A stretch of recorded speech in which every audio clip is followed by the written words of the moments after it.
All right. Good evening, my friends. I want to be sure that we start early enough that my audio is good. So can you hear me? Is my first question, because sometimes I talk, my mouth is moving and no one hears my words. So somebody let me know that they can hear me. And we are going to get rocking on this webinar. I know that this is such a pertinent time. Thank you. Okay, I'm heard. This is such a pertinent time for this conversation, obviously, where we're at with the fear, the stress, and anxiety of, I don't want to say the word, but where we're at today with this virus. I know that we've got a lot of people under fear. We've got families that aren't meeting for holidays. We've got people that are, just kind of hunkered down at home. And some of what I want to talk about is just to really help you guys understand how the immune system works. Because I found that that's really lacking, that we'll kind of pick up our beliefs from whatever, we call mothers, fathers, teachers, preachers tell us, and we'll kind of pick up our parents' habits, or we'll pick up, what the doctor said type habits. And to get a real basic understanding of how the immune system works, I think is going to be really, really substantial. And we're going to kind of take a real broad approach and then hone down in onto the immune system so you can really get a good understanding and put some fears at ease. That's what I've noticed most is people are stressed, and under stress, we get sicker. So we'll talk about that as well.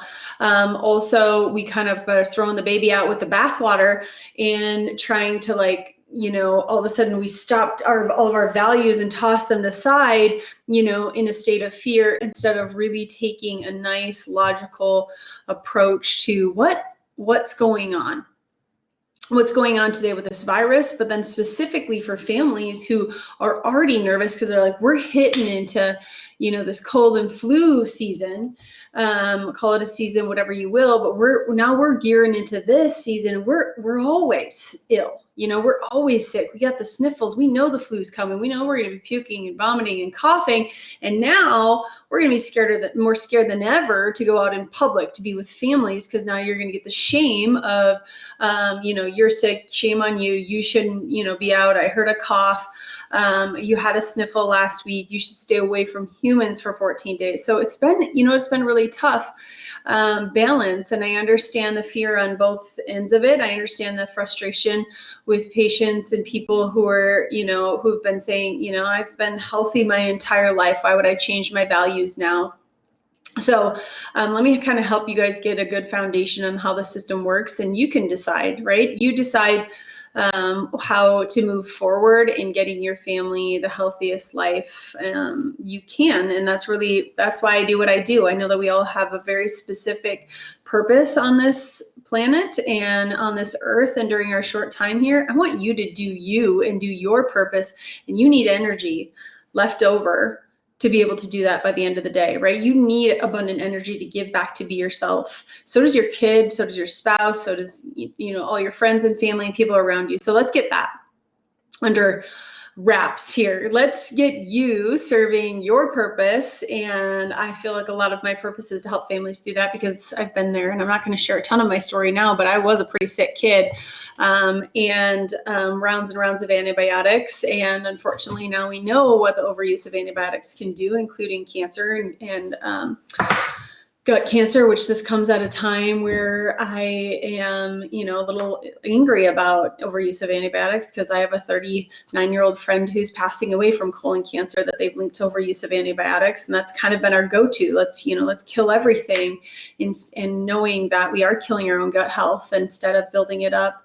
So I'm even more passionate than ever. I don't need any more, widowers, and I don't need any more kids without a mom, because they didn't understand what was going on. So let's get your body that's designed to be healthy, designed to self-heal, designed to self-regulate, designed to handle anything that comes your way.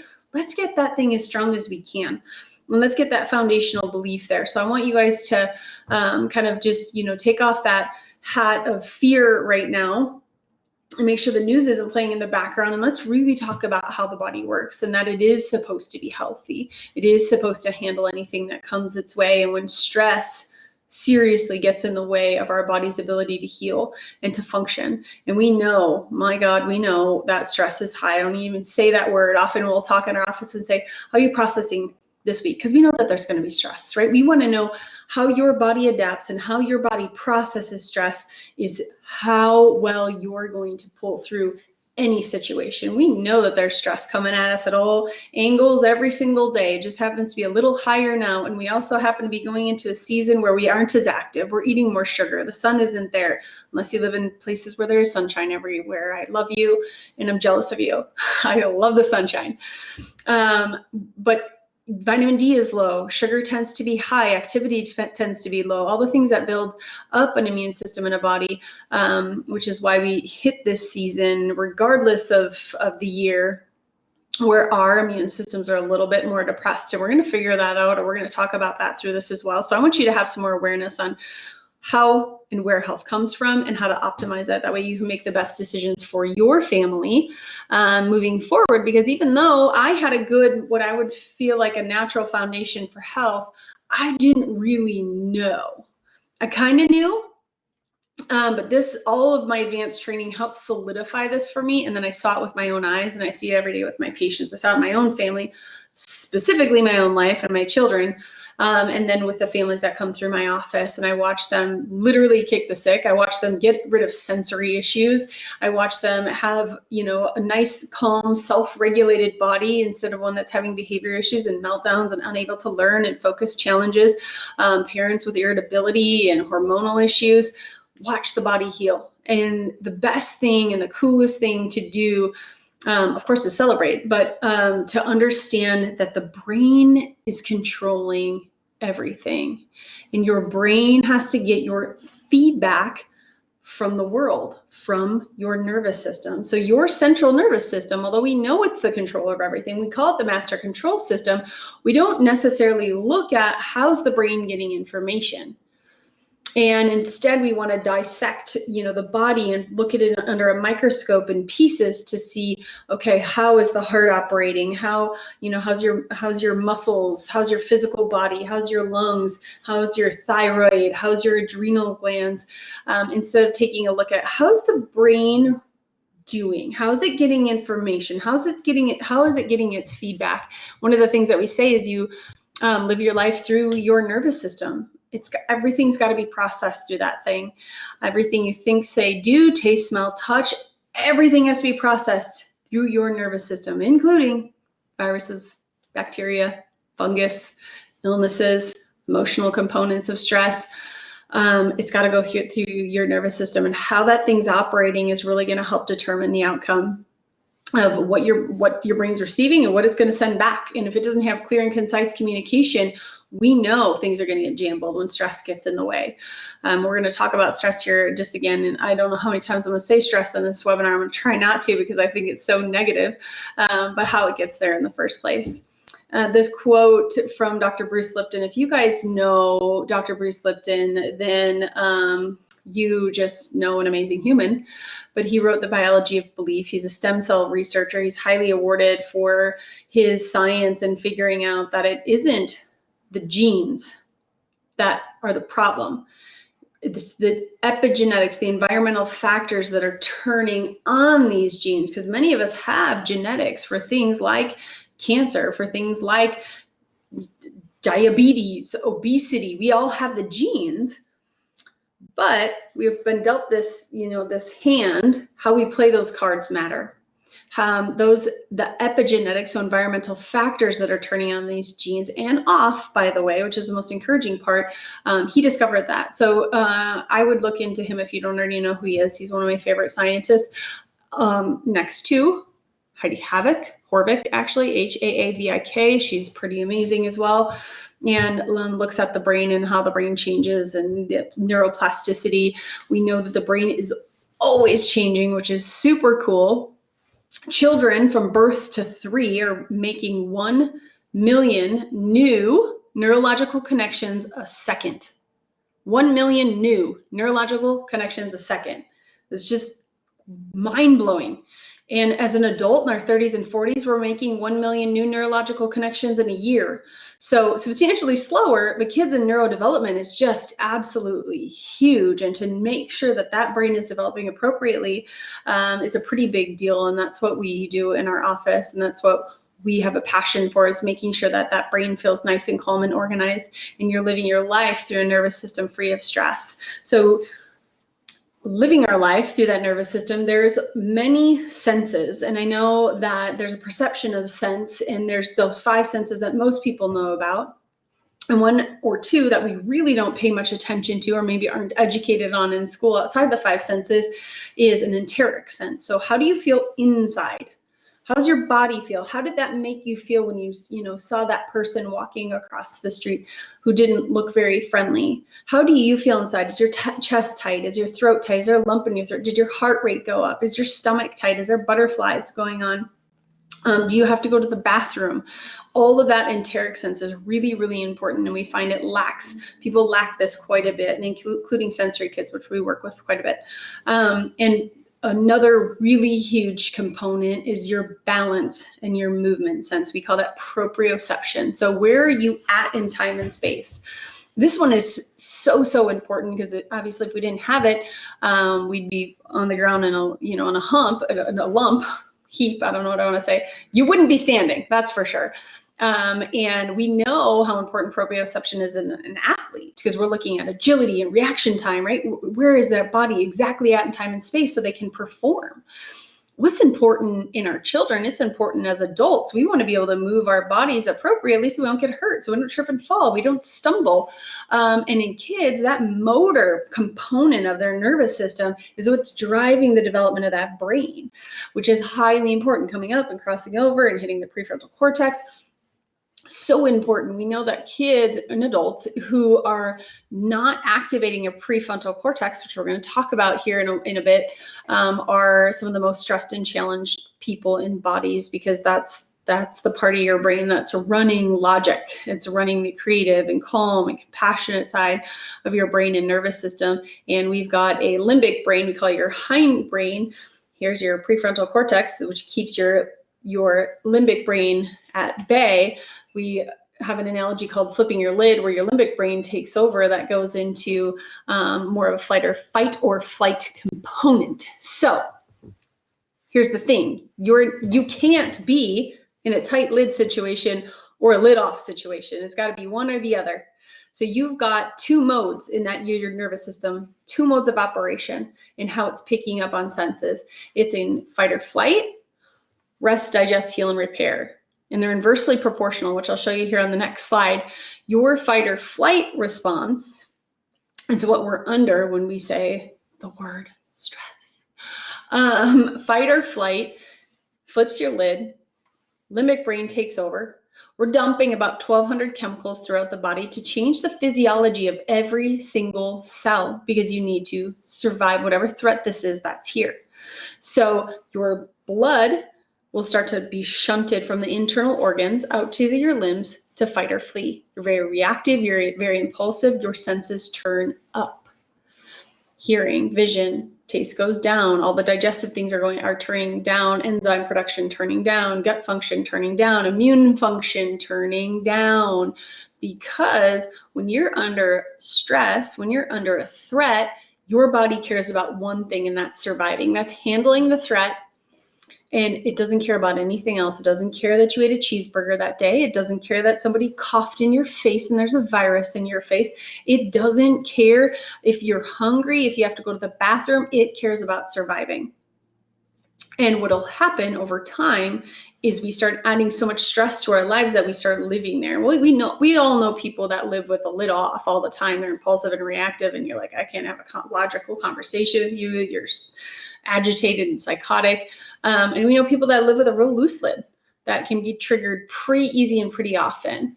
And unfortunately, if they aren't always ill, their body's holding on to illness. They might feel okay, but so do people that have cancer. They feel okay until they're diagnosed. So do people that have a heart attack. They feel okay until they actually, have the heart attack. That enteric sense is missing. And we know that there's a problem with the nervous system. We know that there's a problem with feedback to the brain. Your brain's still doing what it needs to do internally, trying to adapt to the stress that you're adding into the system. Find somebody with osteoporosis and you're like, oh man, your bone density is really low. Thank God my body started stripping some neutralizing chemicals in out of my bones and putting it into my blood because I was so acidic. That's actually a mechanism of your body adapting to be healthier.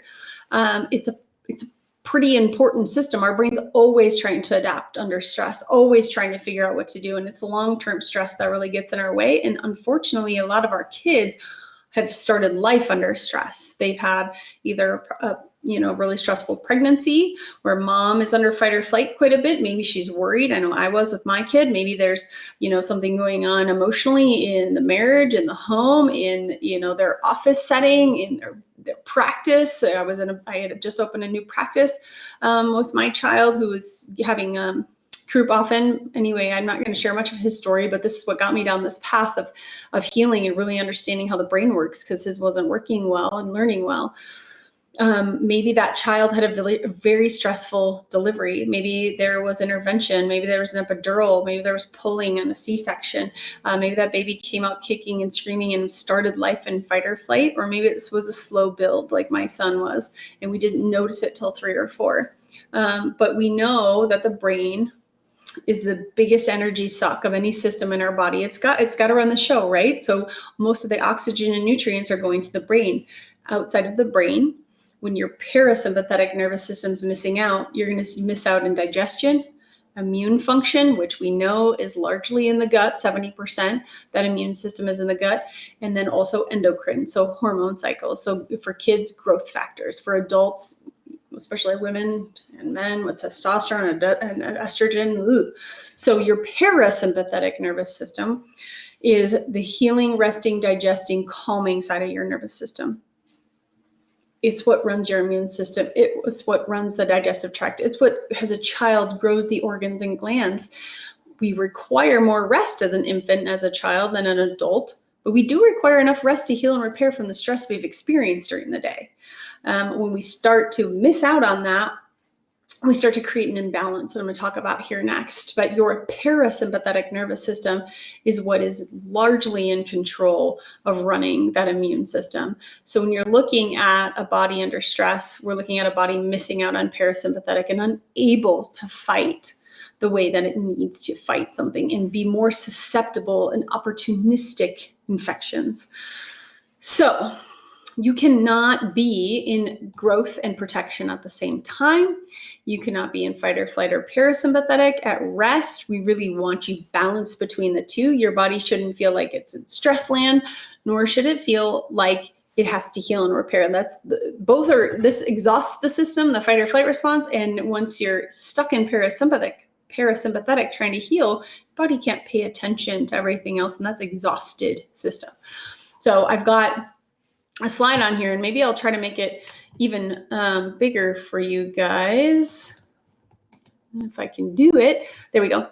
When we're looking at your parasympathetic and sympathetic nervous system, I want you to take a notice of, a couple things. You can see the imbalance here, right? Sympathetic versus parasympathetic activity. We want the solid line balance between the two. Sleeping, parasympathetic's high, sympathetic should be low. We do know people that are restless sleepers who have a hard time falling asleep and calming that fight or flight response, and those brains that are having a hard time shutting down. That's a fight or flight response, night terrors, things like that, especially when your motor system isn't turned off while you're at rest. So the control in the brain and the central nervous system, as you'll notice in this parasympathetic side, there's 12 cranial nerves, which we're going to talk about 2 of them. Look at this guy right here, large controller. This is vagus nerve, cranial nerve 10, which we're going to talk about here. You can see how it leaves the brainstem and innervates all of these organs to do the parasympathetic things that it needs to do. And then we've got another plexus down here doing bladder and some sexual reproduction and colon as well. So upper 2/3 is run by the vagus nerve of the gut. When we're over here in the sympathetic nervous system, you can see we've got a ton of nerve roots going on there, and all of the things that it's going to do. Constrict pupils over here in parasympathetic, dilate, because you have to see when you're running from your enemy. You have to inhibit your salivation. You obviously don't care that you ate something for dinner. It doesn't matter. We're slowing down peristalsis and all of the enzyme secretions. It's going to inhibit bladder contraction. It's a pretty big deal when you've stayed in this state of stress with a rapid heartbeat, with high blood pressure. Your blood pressure will start to maintain a higher rate than you would under a nice calm effect. What's really cool is, I take a drink of water there, is what they've figured out in the parasympathetic nervous system realm. We use a heart rate variability to measure this. I don't have the picture. I'll show you here in a minute. We have something called a heart rate variability because we know the difference between a heart that's emulating fight or flight in parasympathetic, and we have a beautiful software system that's able to chart it on a graph. And what they've found, and even in Western medicine or in the medical world, is that parasympathetic heartbeat is what an infant in the NICU needs. And they'll even put a little electrodes under the table for that heartbeat to match up and emulate that so it can heal, because they know the babies under fight or flight stress are the ones that aren't growing and developing, aren't fighting infections, the bowel proliferation, and all the things that happen with our NICU babes that are under fight or flight. So it is really cool that we're learning more about it. We're learning more about the sympathetic and parasympathetic, but not necessarily, once again, how it's influenced. We know that we've got to avoid stress, and stress is something that's going to interfere with all of these processes, obviously, but not understanding exactly what might stress someone, and your nervous system is a big one. So when we start to have a shift between sympathetic and parasympathetic and we get stuck under stress, we call that dysautonomy. Your autonomic nervous system isn't working the way that we want it to, not up to par, not up to snuff. Digestive system's down, which we know has a high influence over immune function and endocrine function. And those in that order are the three systems that need a lot of energy as well. And so a brain under stress is one that doesn't want to eat well. Your brain just needs quick sugar. It just needs to survive. It doesn't want to sit down and have a lush, beautiful green salad or smoothie. It wants to be on the go. It wants chips, crackers, some carbs, give it something easy, maybe some fruit, and that's about it. It doesn't want to sit down and digest all these high dense nutrients. And some families who are trying, they'll start to experience the body's reacting to everything we eat. And that's what we call more of a leaky gut. But that's the same thing, where the body can't absorb nutrients because it doesn't get the supply that it needs, that neurological supply. The vagus nerve has been restricted, and we'll take a look at that here in a little bit, not running the show the way that it needs to. Parasympathetic nervous system activity is missing out. The tone is what we call the vagus nerve is low. And we've got what we call a perfect storm of a situation. And when the immune system's under stress, it's scary, especially during these times. Nobody likes to see their kid ill or sick, or what we call expressing symptoms. So you might ask a question to somebody, is a fever good or bad?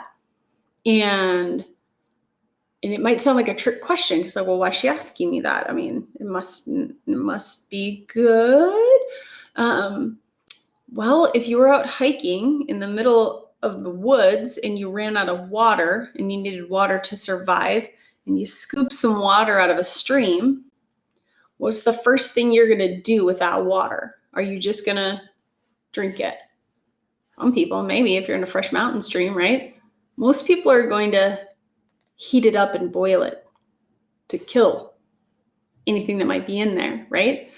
Isn't that awesome that our body does that? It recognizes an intruder and it starts to heat up to kill it. It's kind of cool. But if you were born when I was born, or around the time I was born, or had the same influence that my mom had, it was kill the fever, shut the fever down. And we're going to talk about that in a little bit, on how that leaves us more susceptible to illness. So I'm going to say the word stress again.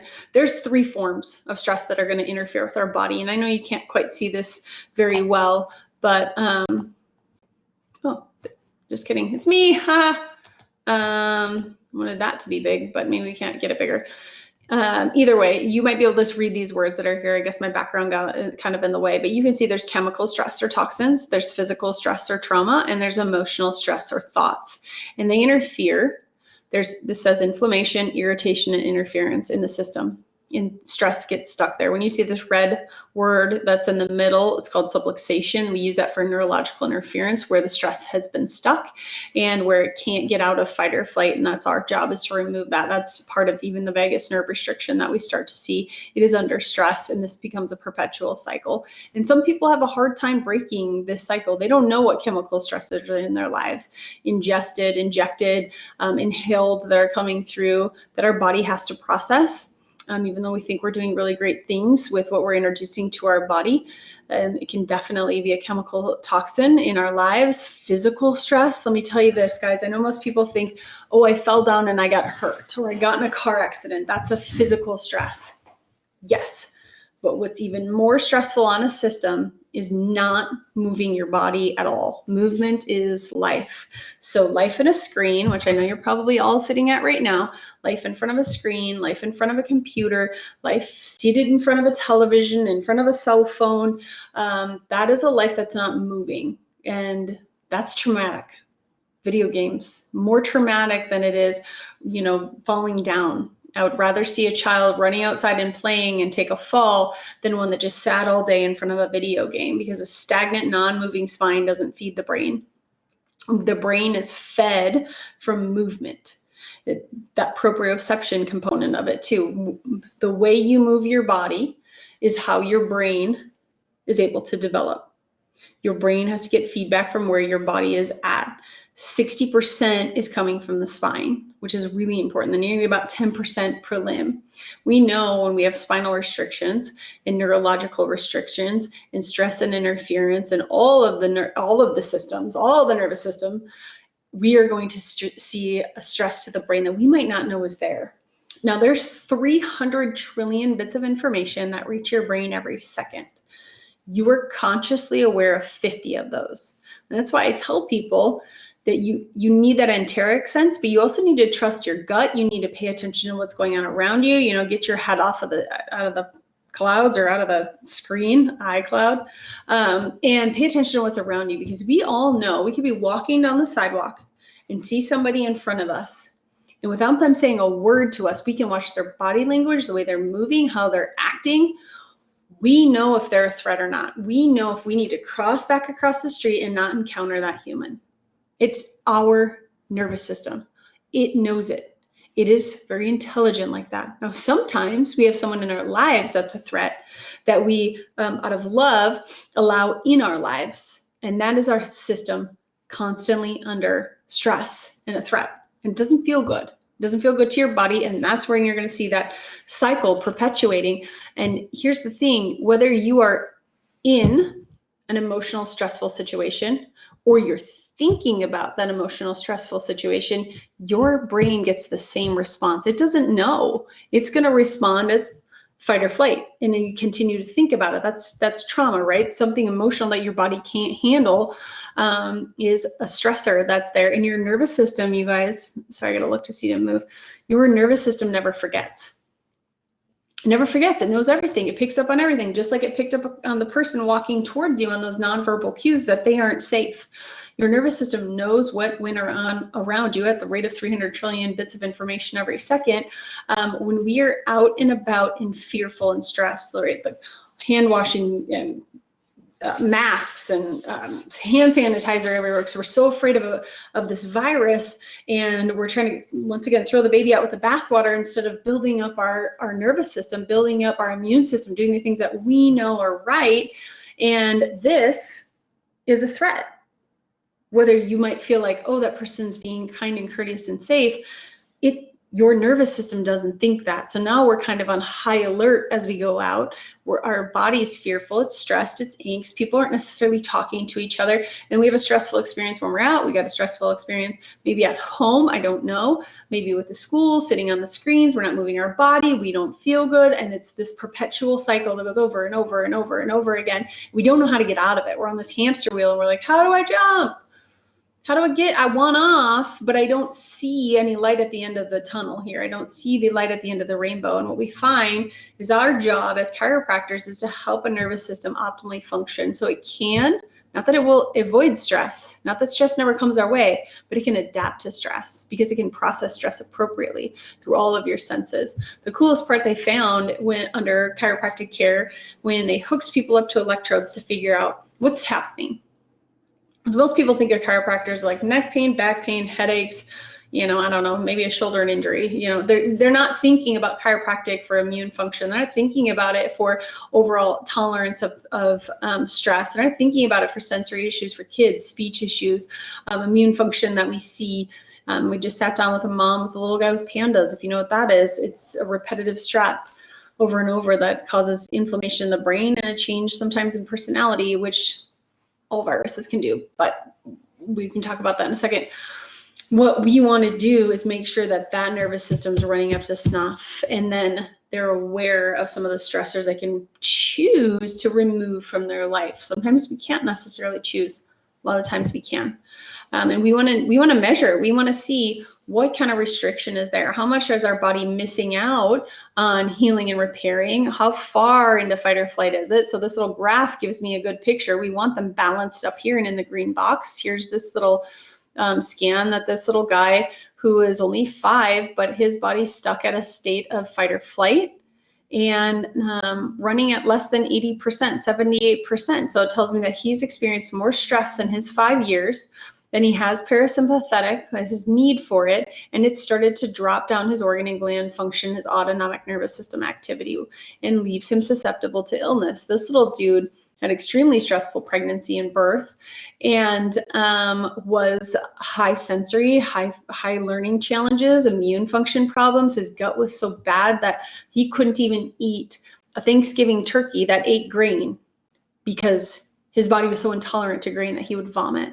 And now his life has been substantially changed. She's been under chiropractic care, which they saw a huge turnaround right away before he got to be the life that he's living right now with well care, that he was not able to handle stress. He wasn't able to handle viruses at all, illnesses at all. He kind of had the bags under his eyes, and he wasn't sleeping, and he was having fight or flight challenges and night terrors, not being able to sleep and missing out on parasympathetic. And this mom had tried everything, toxin-free, chemical-free. She had stopped every Western medicine thing she was doing and started doing all natural, all the therapies, speech therapy, seeing a neurologist, seeing an endocrinologist, all the things she could do for him, and didn't know he was stuck under fight or flight from birth. We're going to take a look at another scan that we can find, and just started life, unfortunately, in fight or flight and stayed there. He never was able to leave that system,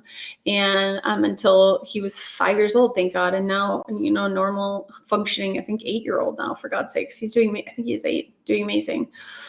Okay, so here's what we need to look at next. We know we're starting to understand how the brain processes stress, how it receives stress, where some of the restrictions can be, which we'll talk about here in a little bit. Now we need to, and the balance that's there. Now we need to look specifically, we're going to take now a look at the immune system and how it operates, because people don't understand that there's a balance that needs to be had in the immune system, that you've got 2 different systems. People probably know about it. They just don't understand how they play together and how they work and how intricate they are. And they are also inversely proportional. So when I was talking about a child expressing symptoms like a fever, that is something called your TH1. And then we've got TH2, which we're going to break down here in just a moment.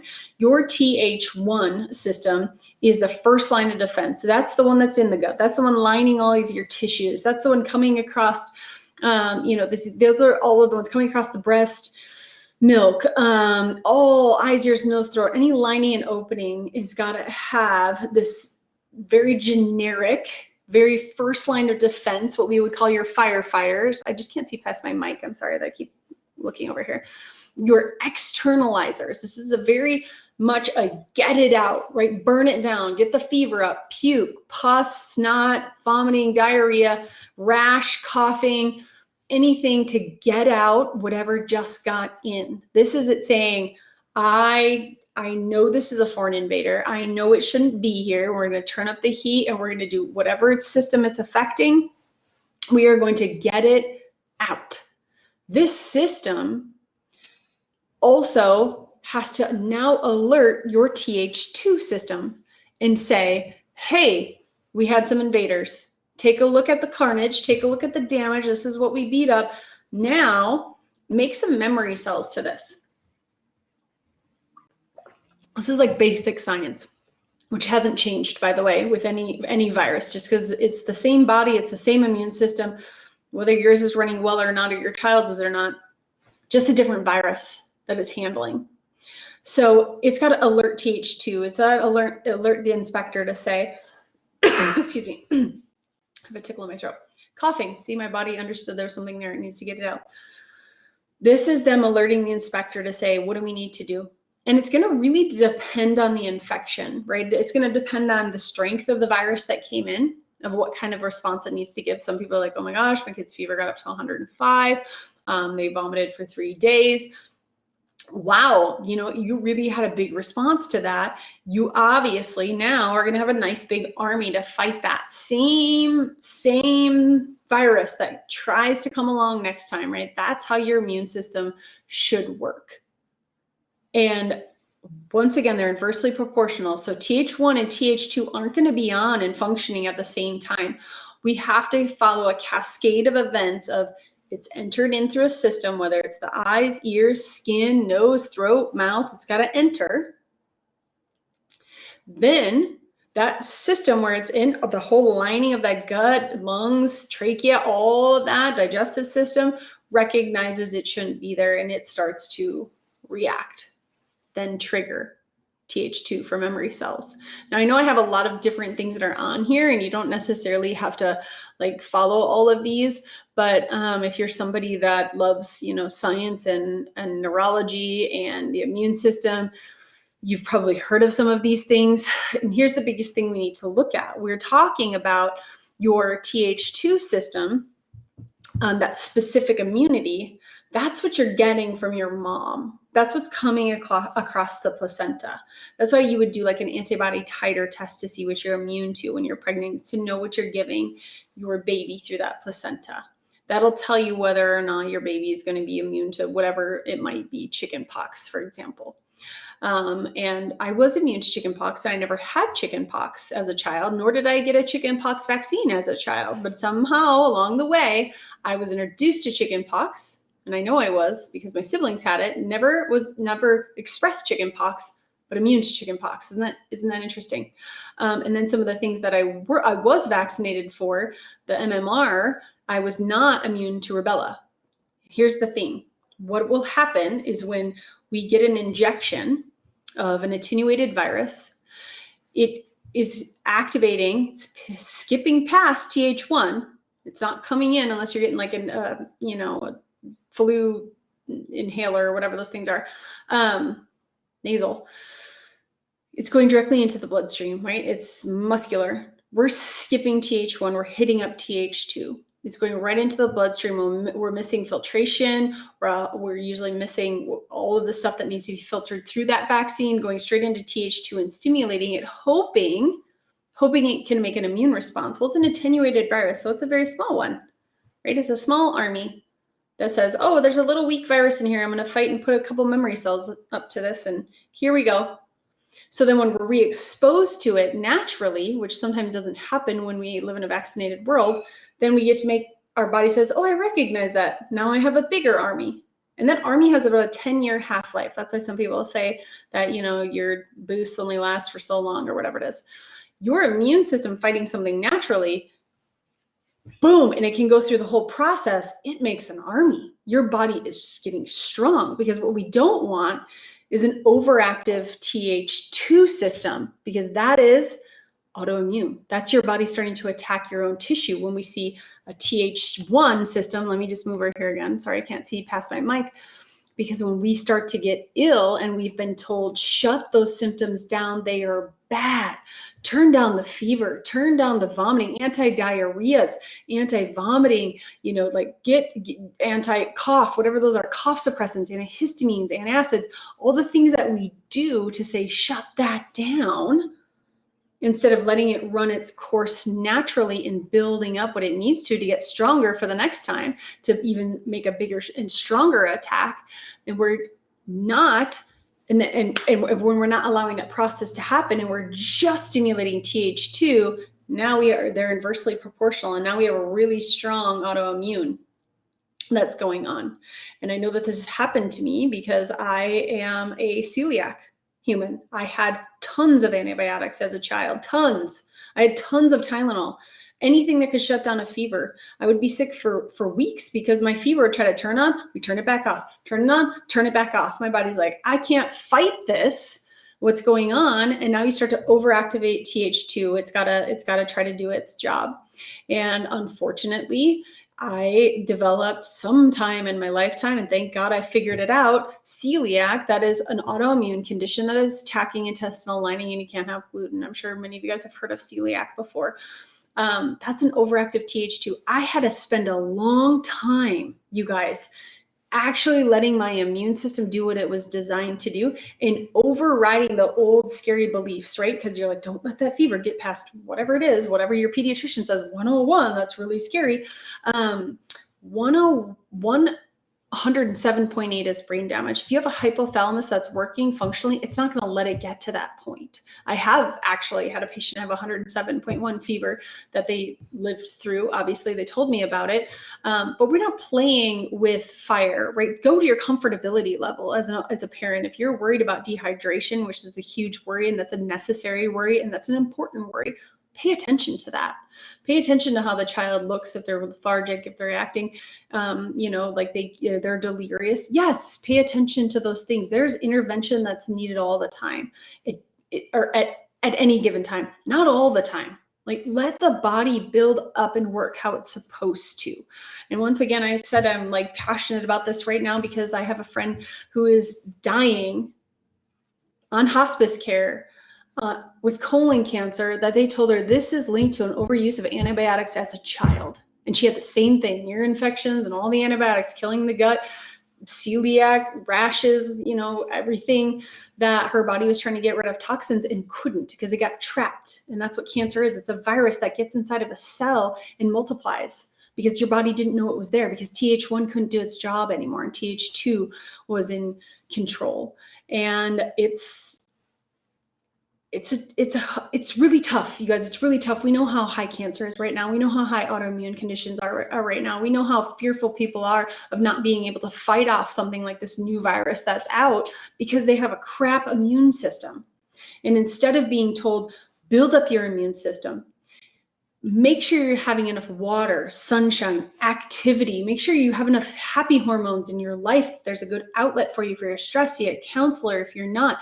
Take your vitamin C, your vitamin D. Do all the things that you need to do to build up your immune system so it has a chance to be able to fight something that comes its way and actually get stronger and be stronger, because we know there's stronger things coming our way. MMR used to be, all the measles, mumps, rubella used to be an average normal childhood thing, and now it's very feared. I mean, we make it look like it's god awful, and yeah, we probably have known children who've gone through measles and like, man, that was a son of a gun, and that was really tough. And I look at the generation who had it, and I'm like, man, I'm kind of jealous of your immune system. And the parents that I talk to that have the same mindset I do, they're like, heck, I have the strongest immune system ever. And I had all of these childhood illnesses. We've known that people that are able to handle those sorts of illnesses have a stronger chance, or a less likely chance. They linked non-Hodgkin's lymphoma to that. It's a big deal, you guys. We've got to make sure our bodies are running the right way, and we aren't looking like this. So here's what an overactive Th2 system looks like. It looks constipated, right? It looks like swollen tonsils. It looks like restricted bronchioles. It looks like a chest that can't breathe well. It's like even constipated gut, the ears that can't drain, the infections that are getting in the ear because the mucus can't move through. We call them poor plumbers. And often they'll look like these little bags that are under their eyes. Their body can't process and moves things through. And movement is life in every aspect of the term. Movement is life. You have to move your body. We can all picture an elderly person just like shuffling along the way, and they're fall risk, they're like balance as unstable. We know all their organs have been turned down. And then we can see somebody who is vibrant and active and their body works great. It moves things through the system spectacularly. But then we also will see kids who look like this that have behavior issues. They have no enteric sense. They've got sensory issues because their senses are all sorts of wacky and their fight or flight response is on. They might have the high sympathetic, really high TH2, and they don't feel good. So they've got poor behavior. We have a whole sensory and battling behavior workshop that we do. We've got allergies and autoimmune thing that we do that we get into this even further depth with this. We've got something, this one called Kick the Sick. We've got a gut health one, a happy tummies one, where we can get into the weeds a little bit more. And I know I'm 45 minutes in and still like obviously talking to you guys just about building up your immune system, paying attention to what's going on and getting some new values around building up your body and understanding how it works, and just getting like a basic science understanding of what's going on and how stress interferes with the body and causes irritation, inflammation, and endocrine changing of function and turning down the gut and turning down the immune system, to know what to do. And then how do you build it up? Through movement, through being healthy, through healthy thoughts, through healthy food, feeding your cells well, making sure you're neurologically connected well. And if there was too much of those physical, chemical, and emotional stressors in your life, and it probably got ahead of you, you need to get back ahead of it and be more adaptable to stress. You need to come get a neurological scan at our office and see, how well am I functioning? Am I at a capacity of only 60% to fight off an illness? I probably want to be here. We know that adjustments keep that prefrontal cortex on. We know that it helps us manage and handle stress better.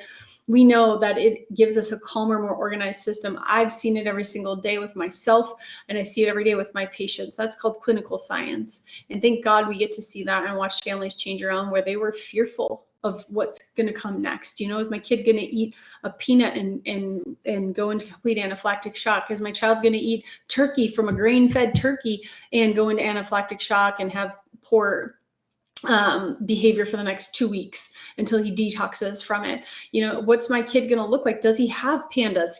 Can he fight off the next infection? What is actually happening inside the body really matters, and understanding the process to get there matters really even more. So you can say the yeses and the no's, so you can understand how it works. So you can, even though it might be scary, you can take the next step and say, our bodies need to handle this. We need to build up the immune system and get after handling stress in our life instead of running from it and being fearful of it, because that just is perpetuating fight or flight and leaving you susceptible to it.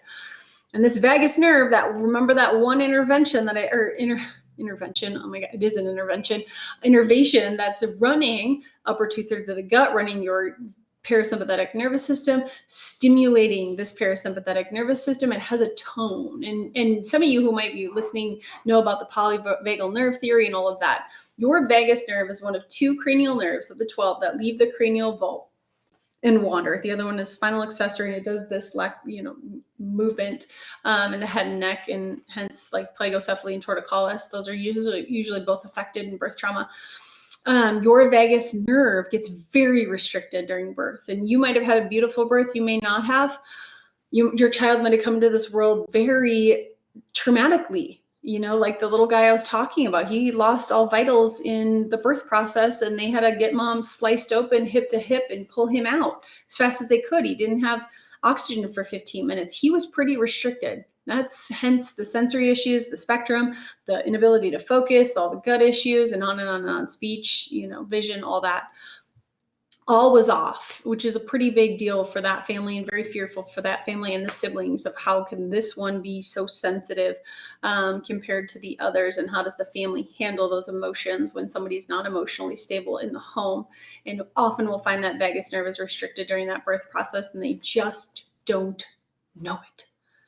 Your vagus nerve is that gut-brain connection. When people talk about the gut-brain connection, that's the vagus nerve. That's the parasympathetic. That guy is so important. And once again, science has figured it out and started to put vagal nerve stimulators, cut in through here and put the vagus nerve leaves right up here, right up top. So here's the vagus nerve in this photo, right up here at the brainstem. By the way, your brainstem is a huge blood-brain barrier that like double anywhere else in your brain that's going to allow things in. So when this guy is altered and upper cervical spine is altered, we know that you're going to have more of an inflammatory brain response than somebody who doesn't have a restriction in their vagus nerve. And this whole area near the brainstem it's draining the ears. You guys, if you look over here, I don't know how well you can see this in this upper brainstem area and what's in control. You can see digestive, immune, speech, coordination, vision, balance, ENT, so eyes, ears, nose, throat, mouth, autonomic nervous system, vagus nerve, inner ear, sinuses, pituitary gland, a lot, that's the endocrine function, face, teeth, jaw, and all of the effects of the stress there, from the torticollis and plakocephaly and colic and ear infections that I was talking about, all the way down to the sensory issues, focus issues, and even emotional component of health is a big deal with that vagus nerve, and compassion. So it leaves right here, the brainstem, next to this first cervical vertebra. So I put a picture here. This is you looking down the brainstem, and here's where arteries are, and your vagus nerve is going to leave over here. It can get very restricted with upper cervical stress from birth, and people just don't even realize it, how important that birth process is of just setting the tone for the rest of their life. If they have vagal nerve restriction from birth, even if it's just a tiny bit, it's going to affect the rest of the body.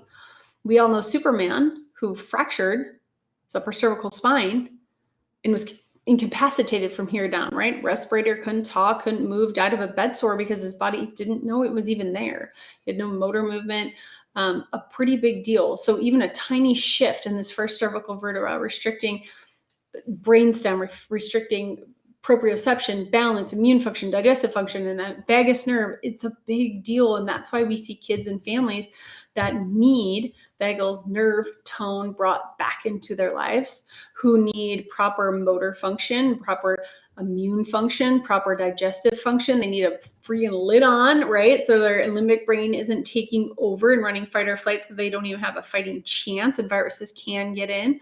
So the immune system is lowered. It's a big deal. You guys, it's a big deal. And had I not lived through this for the last 7 years, I've been a chiropractor for 13. My first several years in practice was uneventful because I didn't know all of this. I was just working with bodies with headaches and pains and making very little impact on the world. I'll tell you that. Yeah, great. You went on an awesome run. I'm glad your leg felt better. But now when you see a child live a better and healthier life, you see parents who aren't fearful of what's to come next. Are they going to get sick? Are they going to be able to survive this? Are they going to be able to go to school again? Are they always going to be on a friggin' screen trying to learn and not be able to connect with humans? Are they ever going to take a mask off so they can see someone's full face and realize that they're there to help and love them? I don't know. I want those fears to be gone from parents' lives and feel confident in who they are and who their kids are and how their body was designed to be healthy and to feed that nervous system well and avoid the stress and the toxins, avoid the emotional components, shut off the freaking news and feed your body, feed your mind something great. Listen to Audible, listen to storybooks, sit together as a family, have dinner. I think that's probably one of the best things that I've seen through this whole process is the family time of coming together. I know I've enjoyed it. I've homeschooled my boys, my younger two boys, my older one's in high school, and I've seen the circus that's going on there and how stressed they all are because they're constantly having to have all senses turned up right now. They can't hear their friends or their teacher talking like this. They can't hear them. They have to pay attention. You can't skip a beat. And if you've got a kid like my kid who wants to do well, he's self-driven to excel in things, he wants to listen in class. He also loves social relationships, so he wants to have fun with his friends. Thank God he's a dude And he's not as worried about what his friends think of him as a female is. I don't know. We're wired that way, girls. I'm not really sure. But teen girls, I'm getting the feedback on a regular basis of they are anxious. They're socially stressed and anxious because they don't know if their friends are happy, mad, sad, and they're only on team 1 and their friends are on team 2, and they don't want to make new friends because they can't see what their reaction is. And they're anxious. It's tough. We're in constant fight or flight. We're on point in class trying to hear and listen. Then we got to do all the homework. And then we don't know in social situations and settings of what to do. Now we get home and we're at home sitting at a computer lethargic. So we went from fight or flight to not feeding the fight or flight, putting the lid on and sitting in front of a screen. It's a perpetual cycle, and I'm sure you can see it. Here's a scan that we also run in the office. Just another side tangent that I had there. Another scan that we run in the office to look just how much neurological interference is there in that upper brainstem. This is a thermography scan that's taking about 1,000 pictures a second of the spine to see where's the stress, where's the interference, where's the neurological confusion, where's there tension in the dural sheaths, where is there a temperature change inside the body. We know the brain and body have to have that free flow, right? Between brain and body, no interference. It needs cerebral spinal fluid, it needs neurological impulses, it needs everything to be beautiful and free. And when there's restriction, there's stress, and the brain's not getting the feedback the right way. This is that little dude's scan that I was talking about. Despite all of his mom's best efforts and therapies and, toxin-free home, gluten-free, casein-free, the kid could have nothing that wasn't 1,000% natural and still reacting to things and not having regular stool and bowel movements. And you can see just how much restriction he had in this upper cervical spine. Obviously, you don't have to be a physician to look at this and say, well, that doesn't seem right. That's a lot of stress in an upper cervical spine. That's a lot of restriction. That's a lot of altered sensation. That's living your life through a very, very stressed lens. And unfortunately, he was kind of born into that. Thank God he's alive. Thank God the medical world was able to bring him back. And he has the life that he has now. And the family has also, they brought the rest of the fam in under care because they want all of their kids to live a health-free or a neurologically free from stress nervous system and a healthy life, and understand that the bodies are designed to be healthy. They're designed to self-heal. They're designed to self-regulate. They're designed to handle stress. Stop beating at stress, obviously. Choose your stress wisely, as I would say, and honor the way the body works. Honor the process. Make sure that you aren't bombarded with stress, that you kind of take yourself out of a cesspool if you're in that, and make sure your nervous system is running up to snuff. Make sure you haven't been living with neurological interference your entire life, and everything that you've tried has just worked to a certain point. Right? You hit this plateau. Man, you're just working out so hard at the gym. You're trying all these supplements, this dietary plan. You're trying to balance your hormones, trying to get your kids to eat new food. You're trying to get a healthy diet and a healthy routine and journal and meditate. And you've got a subpar system. You have to try harder and harder and harder. And instead of having a system that's optimal, that's operating to its potential, then everything you do is more streamlined. It's easier. It's well received. The gut's free of interference, and it can now heal. It can now tighten those junctures. It can now give the nutrients back to the brain. It can now run the peristalsis the way it needs to. The enzymes are all running all the upper GI systems are running the way that they're designed to run. It's a big deal. I know I keep saying that. It really is. It matters. And it matters that you and your family have enough energy to give back and serve your purpose and have a great experience in this world and on this life and in this planet.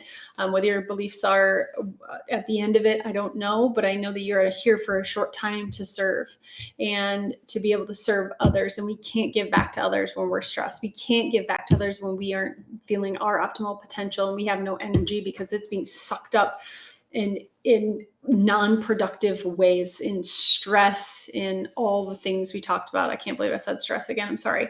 So if you aren't already a patient in our office, we would love to see you. We'd love to see you have a healthier life, to have a more energized life, to have a better experience, to reach your potential. To come in our office is any person off the street, it's $189. If we're looking at a really complicated case, which we do see, it's $300. When you watch these webinars, and you should have an offer at the end of this as well, or on an email, it's $100. And you just need to tell my team you have a VIP webinar voucher. And we're going to honor that and get you those scans, get you a consultation with a doctor, and get you a report that says, here's what you're going to need financially, energy-wise, all the things moving forward so that you can have a healthier life and you can choose to get the stress out of the system and then live that way. Because we know we can't put you in a bubble. We know that we can't, but we know you can make better stress choices, and then we're there to help you take care of the rest. I know one of the questions people ask me, and this, I stuck this here on the end, is how long is it going to take? How long is it going to be before we see a change? And here's this really cool graph from Center on the Developing Child at Harvard, where they saw here is the age across the bottom, so 2 to age 70. Here is the brain's, or the amount of effort that it takes for the brain to change, and here's the brain's ability to make a change. Look at that. Still making changes at 70, obviously substantially. When I said birth to 3, you're making 1 million new neurological connections a second, less energy that's going to take, less amount of effort. And the older we get, it does get a little bit harder, but I've seen some really wonderful people in their 70s and plus living their best life. And that's encouraging to me. That's encouraging. It should be encouraging to everybody, quite honestly. Sometimes we think we get to a point of like, stuck here and that's it. And I don't believe it. Not for 1 second. I know you can always change. The brain has proved it. Harvard's proved it, apparently. The brain always changes. So I would love to see you and your family. I know that this was supposed to be live and it wasn't. So I apologize. We're here online. I'm sure you're sick of watching online things. You would have loved to come in. Sorry that didn't work out. But I would love to have a consult with you guys. If you guys have further questions, set that up, give our office a call, and get something set up with us to get you and your family on a healthier path. Thanks, guys.